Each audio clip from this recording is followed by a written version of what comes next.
he had his theory, and he didn't have any way of proving it because, I mean, how do you prove something like that? Until this family showed up at his doorstep, and it was a Canadian family from Winnipeg, I think, right? I think that's right. Yeah. Yeah. And they were the Reamer family, a blue-collar, very young couple, 20, 21 years old. And they had a horrific tragedy in their family, which is that they gave birth to twin boys. The boys were fine. And when the boys were, well, actually, they had phimosis. Phimosis is a abnormality of the opening of the urethra. And so the doctors recommended circumcision for the boys. And they went in when they were 8 months old for circumcision. And the first boy to go in for the circumcision was Bruce. And the equipment, there was a malfunction of the equipment. And they were cauterizing the penis in order to circumcise it. And instead of just that small amount of tissue that was supposed to be cauterized, apparently the settings were incorrect, and the entire penis was burnt. So Bruce's penis was burnt, beyond any functionality. So these poor parents went home. The other boy was not circumcised, just obviously. They went home, and what are they supposed to do? They have a boy without a penis. What the hell are they supposed to do? So months later, they were watching television, and John Money happened to be on there. And you have to know also that John Money was an extremely pompous, self-assured individual. He was sophisticated. When he talked, you listened. He came across as being definitive, being, calling the shots, knowing what was going on, knowing the research, knowing the truth. And he, in this interview on television, said that a boy can be raised as a girl and a girl can be raised as a boy if it's done early enough. And that early enough means before the age of 2.5 or 3. And the parents, the Reamer parents, immediately took note of that, and they thought, here's the answer. This is the answer for Bruce. This is what we're supposed to do.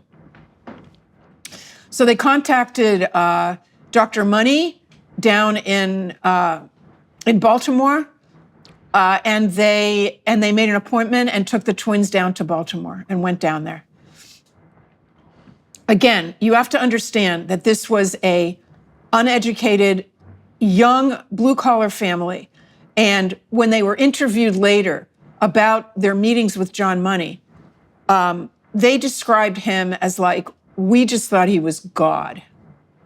Mm-hmm. We just thought, he's a professor, and he's, got all the diplomas, and he's the head of this entire new clinic. At an outstanding university, one of the major universities in the world. That was at Johns Hopkins, right? Yes, yeah, right. Yes. So you have to imagine this young couple coming, and they're at a loss, and they are looking for an answer. They've been praying, they're looking for an answer to their prayers. What are we going to do with Bruce? And John Money says, well, we have an answer for you. Because male and female is actually not related to chromosomes. It's not related to hormones. It's not innate. We can take little Bruce, and we have to do some surgery on Bruce. We have to castrate him, and we'll remove his testicles, He already didn't have a penis. We're going to remove his testicles. We're going to fashion, some sort of elementary sort of female genitalia. You're going to give him a girl's name, and you're going to put him in pink dresses and give him dolls and raise him as a girl. And you are never, ever, Dr. Money told the parents, never to tell him that this was truly what happened and after he was born. Never tell him, because that will ruin everything. And it's up to you. You have to just work your hardest to raise him as a girl and make sure that everyone around him is considering him a girl, because essentially he is a girl. And so not only was this the answer to the Reamers' prayers, this was, as you can understand now, the answer to Dr. Money's prayers. Right. He had an experiment. This was the experiment. This was his proof of concept. His concept was that being male and female is completely separate from biology. It's imposed by society. It's a social construct. And this was his proof of concept. And so the Reamers went home. Well, he had his surgery. They took him home. They named Bruce Brenda. They put him in all the girls' clothing, and they gave him dolls, and they did all the things. And he peed sitting down sometimes, because as we'll learn later, he actually preferred urinating standing up, which is astonishing.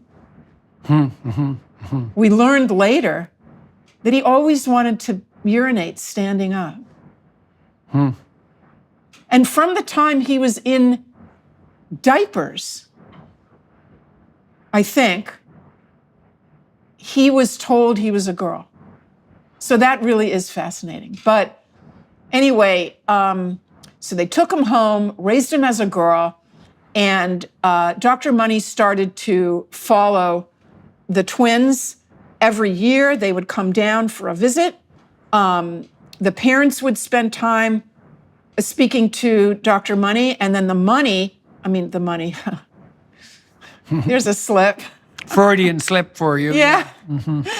Dr. Money would take the twins without the parents into his office and spend time with the twins. So this went on for years.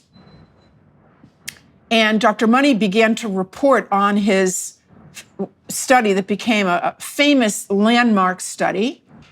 And he called her Joan in his study. He was beginning to write about this and lecture.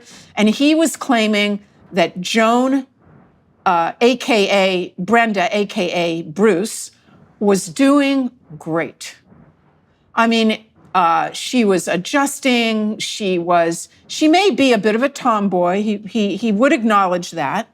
But in every way, she was adjusting, and she was doing well with friends and with schools, and she liked playing with dolls, and she would mimic her mom.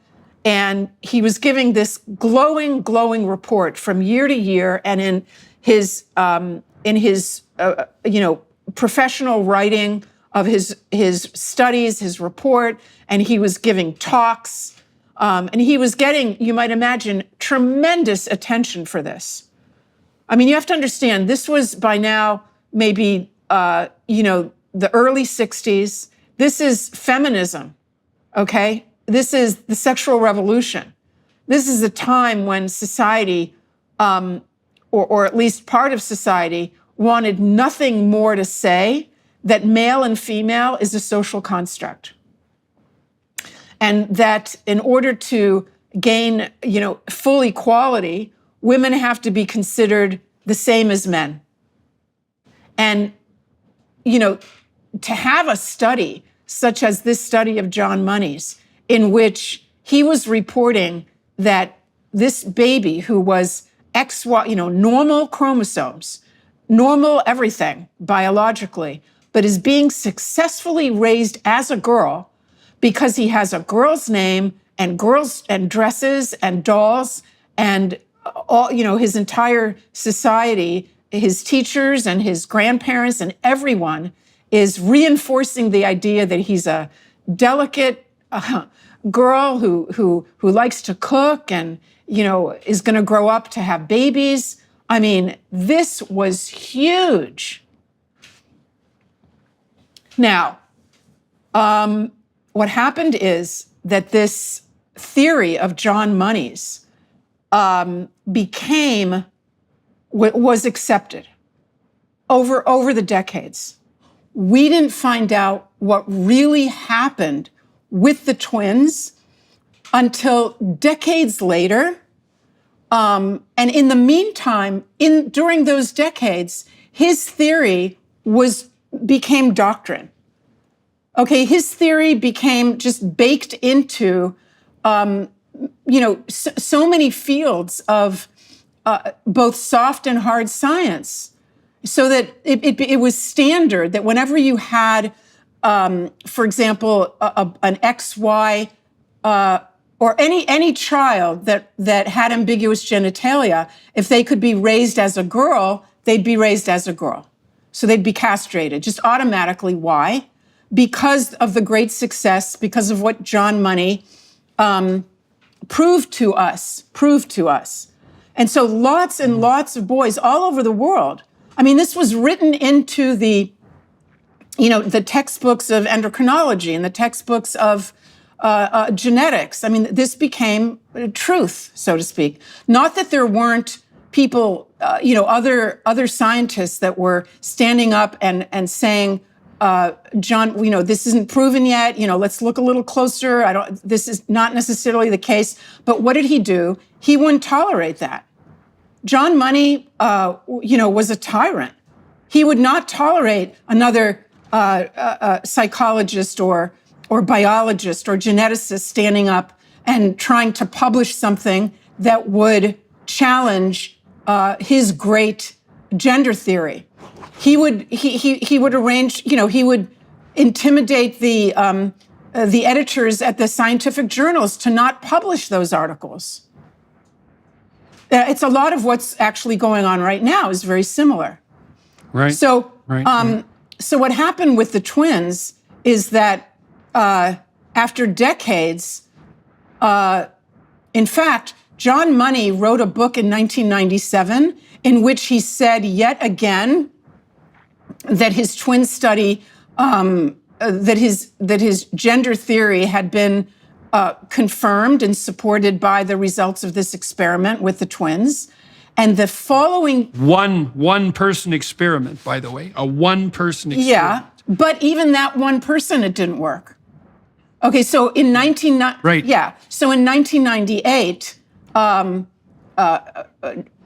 what do we call him now? Not Brenda, not Bruce, but what happened is that we discovered that he stood up and he said, he just blew the cover of this whole thing was a hoax. And his name was now David. Brenda had become David.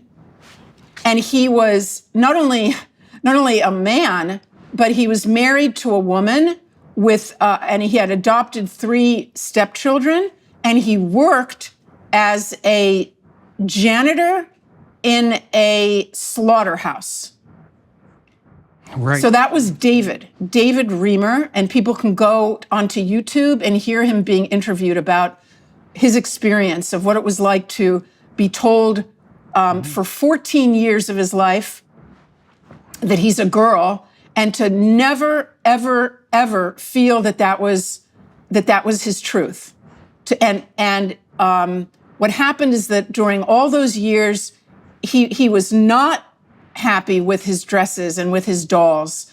He wanted to go play with his brother's toys. He wanted to pee standing up. He wanted to, he was rough. He was so boyish and aggressive that kids called him cave woman. Okay, they made fun of him because the way that he walked and his gestures and his interests were all so masculine. And he was a miserable child, and the family was miserable. And on top of everything, when the family was going back for those yearly visits to Johns Hopkins with Dr. Money was sexually abusing those twins. Okay, how? He was forcing them to undress and to mimic sexual intercourse. And he would say, this is what men and women do together. And he would, humiliate them and show them pictures. And the point came, why did they stop going down to Johns Hopkins? The boys refused to go. They refused to go back to see Dr. Money, and the parents couldn't understand why. Are you feeling overwhelmed by the craziness of the world around you?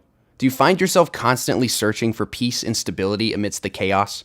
If so, then it might be time to start building a daily prayer routine. Join me and thousands of others on Hallow, the #1 Christian prayer app in the US.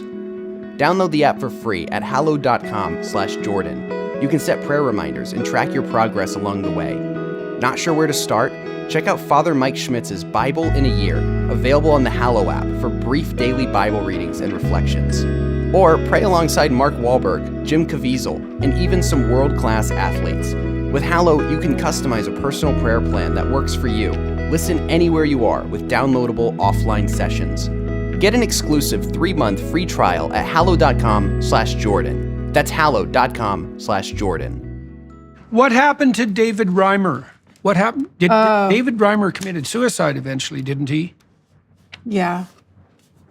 Yes. So that's the denouement of that particularly tragic case. And his twin. So not only was this a failure, it was and go ahead.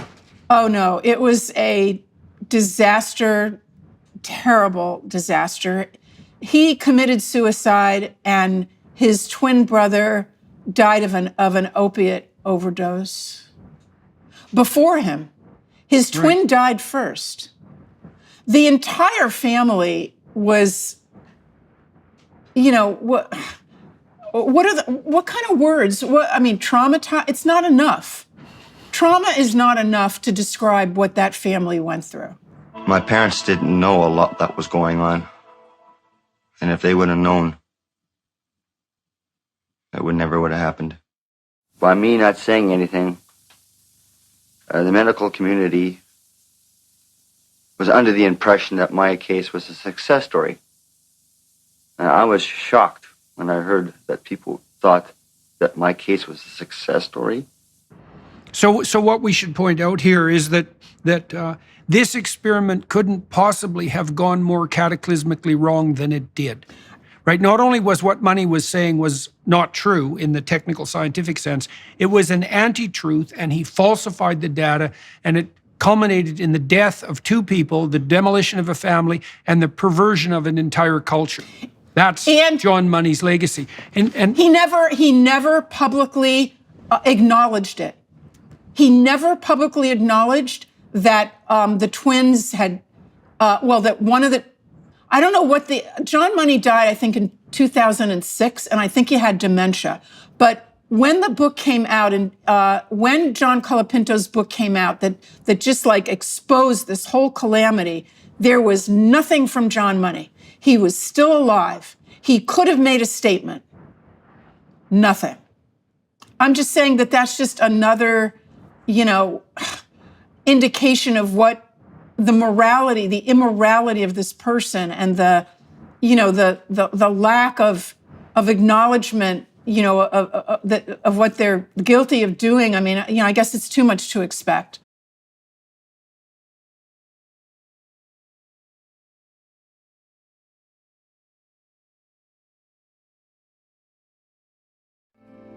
Cause the flag still stands for freedom, and they can't take that